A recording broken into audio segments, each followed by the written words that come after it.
మొట్టమొదట మా ఇంటి కోడలుగా వచ్చింది. సోమిరెడ్డి కుటుంబంలో మా మేనత్త కోడలుగా ఆ ఇంట్లో అడుగు పెట్టింది. ఏం తప్పు మాట్లాడాను? ఫస్ట్ నువ్వు వచ్చింది ఆ ఇంటికే కదా. ప్రతి సంవత్సరం లాయర్ పత్రికలో పెద్ద ఆయనకి నివాళులు అర్పిస్తూ ఒక యాడ్ ఇస్తారు. దాంట్లో సోమిరెడ్డి అర్జున్ రెడ్డి అని పెడతారు, వాళ్ళ అబ్బాయిని అర్జున్ని. నేనేదో తప్పు మాట్లాడేసినట్టు, నేను కావాలని మాట్లాడలేదు, వ్యంగ్యంగా నేను మాట్లాడలేదు. ఆ కుటుంబాన్ని గౌరవించే మొట్టమొదటిగా ఇంట్లో కోడలుగా వచ్చింది కాబట్టి సోమిరెడ్డి ప్రశాంతమ్మ అని మాట్లాడారు.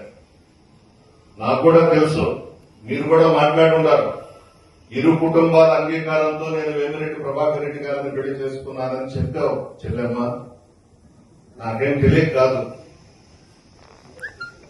ఇది జరిగిన తర్వాత బుచ్చిరెడ్డిపాళెంలో కొంతమంది తెలుగుదేశం పార్టీ కార్యకర్తల చేత నన్ను కొడుకులు విడుకులు మాట్లాడించింది, ఒరే గిరే మాట్లాడించింది.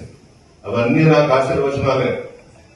రామతీర్థంకి నేను వస్తానని అక్కడ ఒక 10 మందికి మందు పోయించి కోడిగుడ్లు ఇచ్చి డ్రోన్ కెమెరా ఒకటి ఏర్పాటు చేసి నా మీద దాడి చేయమని చెప్పి పురమాయించారు. సరే, పోలీసు వాడు ఫోన్ చేసి, సార్ ఇట్లా ఉంది అక్కడ పరిస్థితి, పోకుండా ఉంటే ఏమో మంచిదేమో అని సలహా ఇచ్చారు.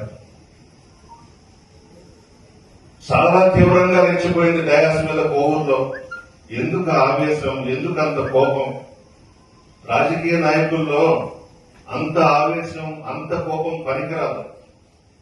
ప్రసన్న కుమార్ రెడ్డిని తరిమి కొట్టారు, 54,000 ఓట్లతో నన్ను గెలిపించారు అని చెప్పింది ఊగిపోతూ ఆవేశంతో. ఒకటే అడుగుతున్నా ప్రశాంత్ రెడ్డి గారిని, అమ్మా చంద్రబాబు నాయుడు గారిని ఓడించారు, లోకేష్ బాబుని ఓడించారు అంటే వాళ్ళను కూడా తరిమి కొట్టినట్ట? వాళ్ళందరూ కూడా గెలిచారు కదా. పవన్ కళ్యాణ్ ఓడిపోయినాడు, ఇందిరాగాంధీ ఓడిపోయింది, ఎన్టీ రామారావు గారు ఓడిపోయినారు. ప్రజాస్వామ్యంలో గెలుపు ఓటములో సహజం చెల్లెమ్మ, తెలుసుకోవాలి కదా. శాశ్వత ఎమ్మెల్యే అని ప్రకటించుకునింది. పోవద్దనన్నా మేము చాలా కాలం నుంచి రాజకీయాల్లో ఉన్నాం, మాకే భయం ఆ విధంగా చెప్పాలంటే. ప్రజలు ఆశీర్వదిస్తే ఎమ్మెల్యేలు అవుతాం, స్థానిక సంస్థల ప్రజాప్రతినిధులు అవుతాం. మన నెత్తిన రాసుంటే పదవులు వస్తాయి. మన చేతుల్లో ఏది లేదు. ఎందుకో అంత ఆవేశం, దేనికో అర్థం కాలేదు. కరెక్ట్ కాదు కదా.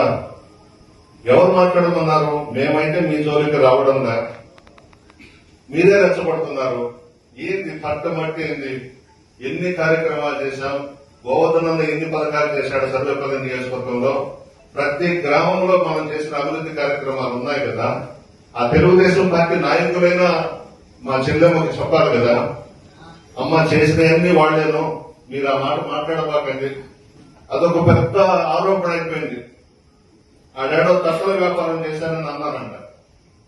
అది కూడా ఒక ఇబ్బంది వాళ్ళకి.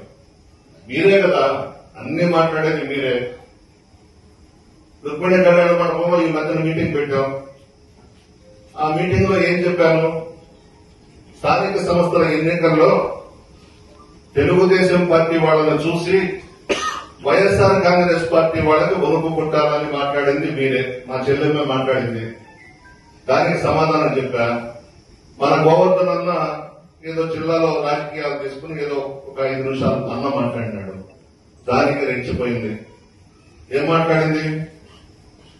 కాకాని గోవర్ధన్ రెడ్డి గారిని జిల్లాలో ఎవ్వరూ పిలవడం లేదంట, ఒక ప్రసన్న కుమార్ రెడ్డి తప్పించి. కాకాని గోవర్ధన్ రెడ్డి గారిది రాజకీయ కుటుంబం. గోవర్ధన్ అన్న తల్లి గారు 25 సంవత్సరాలు సర్పంచ్ గా చేశారు. గోవర్ధన్ అన్న తండ్రి కాకాని రమణారెడ్డి గారు 18 సంవత్సరాలు సబ్ ప్రెసిడెంట్ గా చేశాడు. రాజకీయ కుటుంబం వాళ్ళది జిల్లాలో. గోవర్ధన్ ఏం చేసింది మీ అందరికీ తెలుసు. సర్వేపల్లిలో బోరు కొడితే కోవూరుకు వస్తానంట. ఏం మాట్లాడతాం మనం?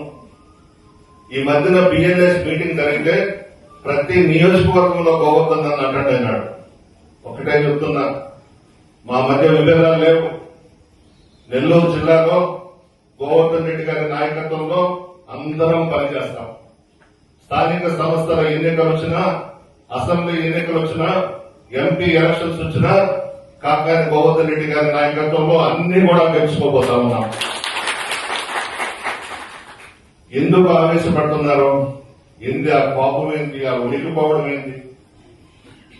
ఒక 2 రోజుల ముందు తెలుగుదేశం పార్టీ సీనియర్ నాయకులు మా వాళ్ళ దగ్గరకు వచ్చారు. కోబూరు